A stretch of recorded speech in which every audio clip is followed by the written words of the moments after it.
Declaro aberta a segunda reunião da comissão mista destinada a examinar e emitir parecer sobre a medida provisória 650 de 2014. Nós vamos fazer, a partir desse momento, uma audiência pública dentro da nossa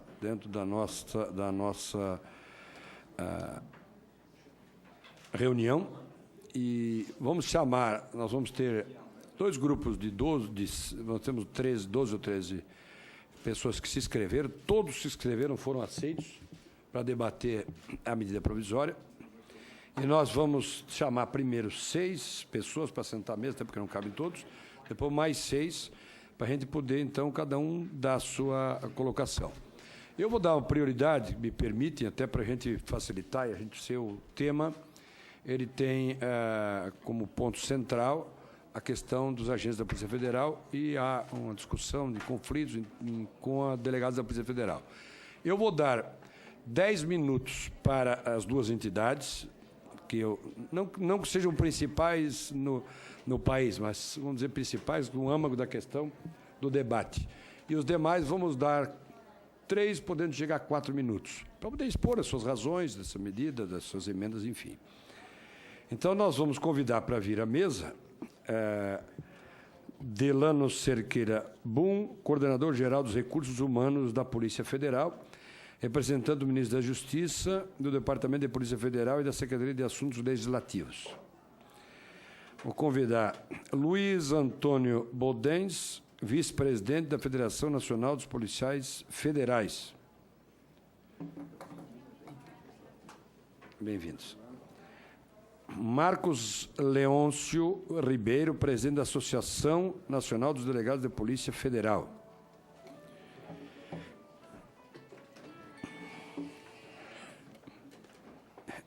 Edina Maria Rocha Lima, secretária adjunta de Relações de Trabalho no Serviço Público do Ministério do Planejamento, Orçamento e Gestão.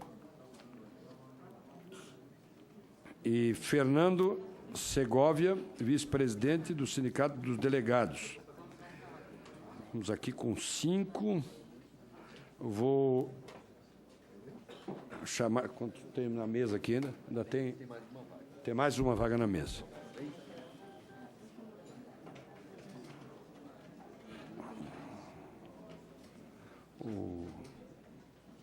Que tem um representante das...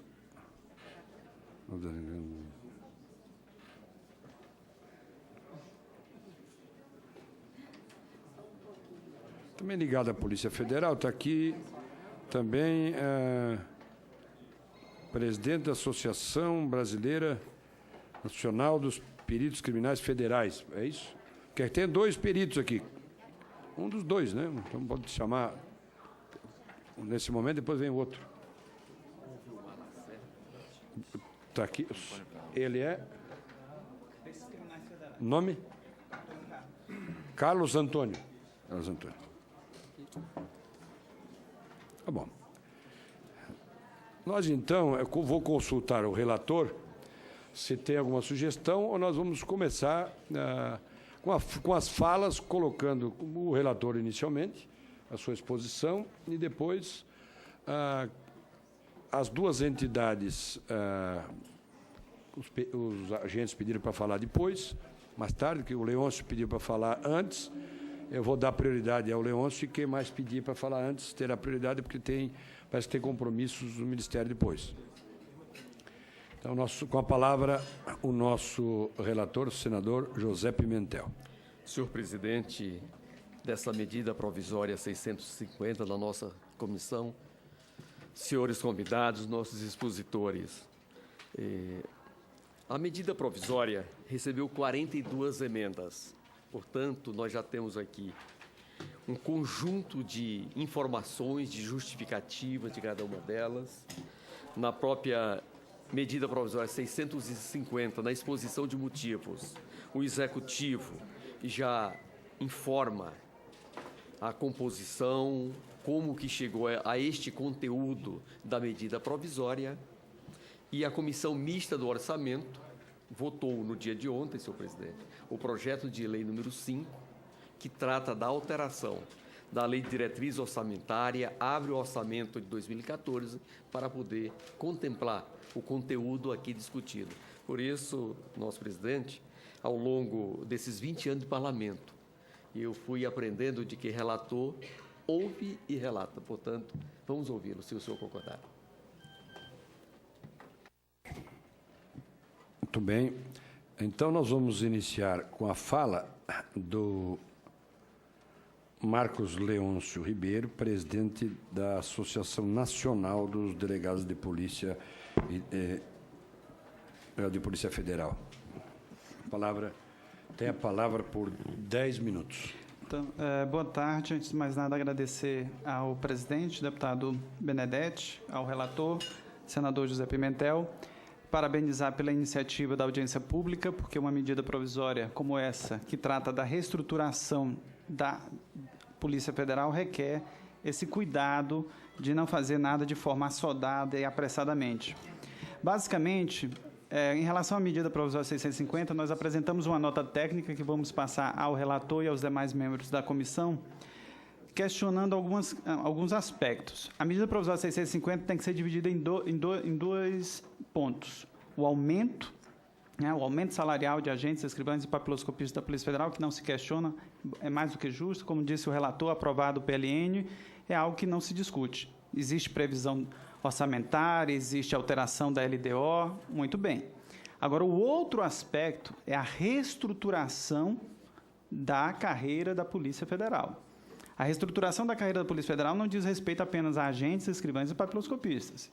A carreira da Polícia Federal também é composta de peritos, delegados e tem aspectos também envolvendo os servidores administrativos da Polícia e até um desdobramento na Polícia Civil do Distrito Federal. Então, é um assunto muito mais complexo do que está sendo abordado.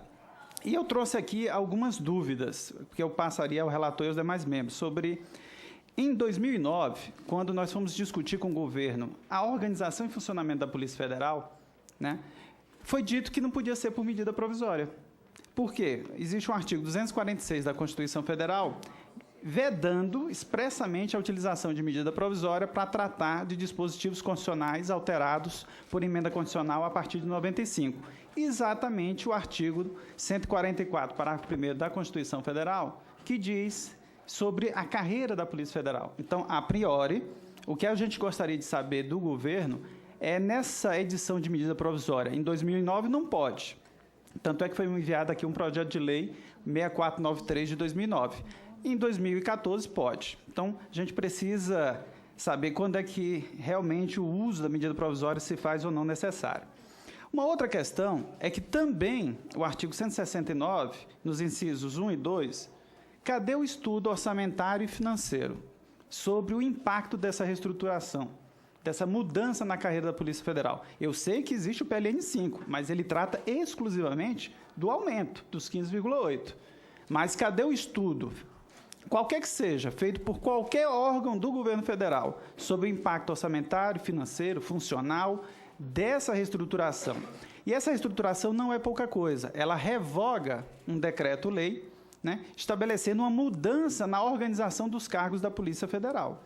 Então, isso deve ter algum tipo de impacto. Fiz no mérito, alguns aspectos que precisam ser respondidos por essa comissão. Quem vai exercer as atividades intermediárias na Polícia Federal? Haverá contratação de novos servidores para as atividades intermediárias? Haverá acumulação entre atividades intermediárias e atividades de nível superior? Terá efeitos salariais essas mudanças? Quais são as atribuições afinais consideradas de nível superior? Porque existe uma coisa muito distinta entre ingresso, exigência do ingresso de nível superior, que já existe na Polícia Federal desde 96, e outra coisa é você transpor o cargo na estrutura de nível intermediário para um cargo de nível superior. É outra coisa totalmente diferente. Essa condição dos cargos de agentes, escrivães e papiloscopistas como nível superior terá reflexos remuneratórios? Foi feito um estudo sobre isso? Quais são as consequências dessa equivalência de todos os cargos da Polícia Federal como sendo de nível superior dentro da organização vertical da Polícia nos princípios da hierarquia e da disciplina? Todas essas são questões que precisam ser respondidas antes da avaliação desta medida provisória.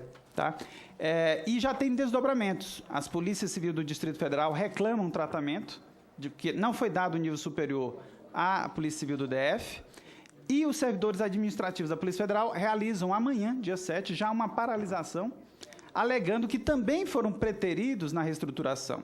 Então, a lei que está sendo alterada é uma lei que diz respeito a vários outros cargos que não estão contemplados nessa medida provisória. Então, basicamente, a nossa contribuição é essas perguntas, né?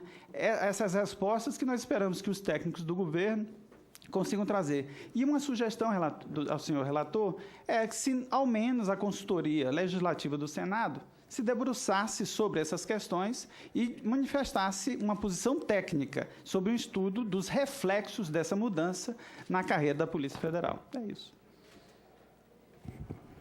Muito obrigado, doutor Leôncio. Lhe restou ainda 5 minutos e 27 segundos. Economizamos tempo. Muito obrigado.